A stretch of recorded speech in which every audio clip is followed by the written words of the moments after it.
Dude, you have a problem. I can't believe you missed class for a fourth time. I know, man. I was caught up last week with a major private equity firm. I was prepping all week for my interview, going over technicals, Wall Street Journal articles and investing. Wow, Brad. Good for you. It really seems to me that you're making a small change in your life that can lead to a big change in your career for the better. So, what type of companies have the PE firm acquired? Well, they just purchased an artificial intelligence robot algorithm blockchain system that downloads files and can replay them. Wow, that sounds crazy.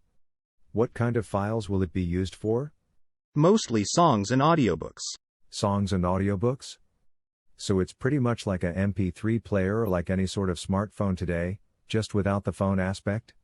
I mean, when you put it that way, it sounds pretty silly, but you gotta understand that the blockchain and AI aspect of the device can really make the music pop in the listener's ear. Trust me, bro. And you can try to talk down on it all you want, but the company just had a $30 billion valuation. $30 billion? Wow, that's amazing. So who did you guys buy this crazy technology from? Funny you ask. The guys at the firm told me they bought it a couple years back for a few million. They just recently did a repurchase of it themselves and it's worth $30 billion now. These guys made a great investment. Brad, what the firm did was a secondary buyout, also known as an SBO. Private equity firms can do this within their own companies to make their businesses seem like they're more valuable. The MP3 player is unfortunately not actually worth $30 billion and probably much less.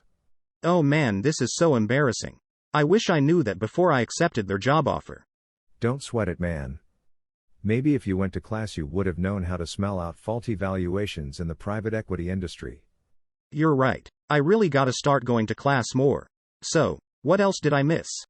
Something interesting we went over was the S&P 500 and the Russell 2000 and how these funds aren't as nearly as safe as the markets prop them up to be. What do you mean not safe? Isn't the S&P a very fair fund, full of the top companies in the world? I guess you could say that, but 10% of the companies in the S&P are actually below investment grade. And if you didn't think that was bad, the Russell 2000 has 60% of its companies below investment grade as well.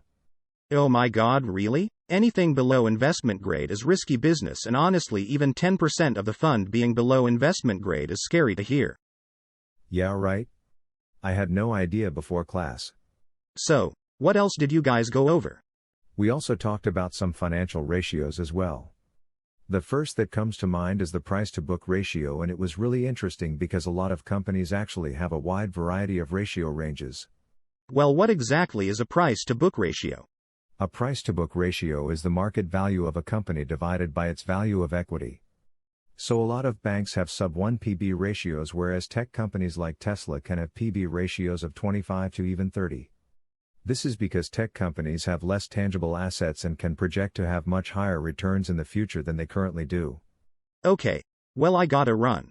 Maybe I'll go to class next week. Sounds like there's been a lot of solid information being shared. Sounds good, bro. I'll see you when I see you.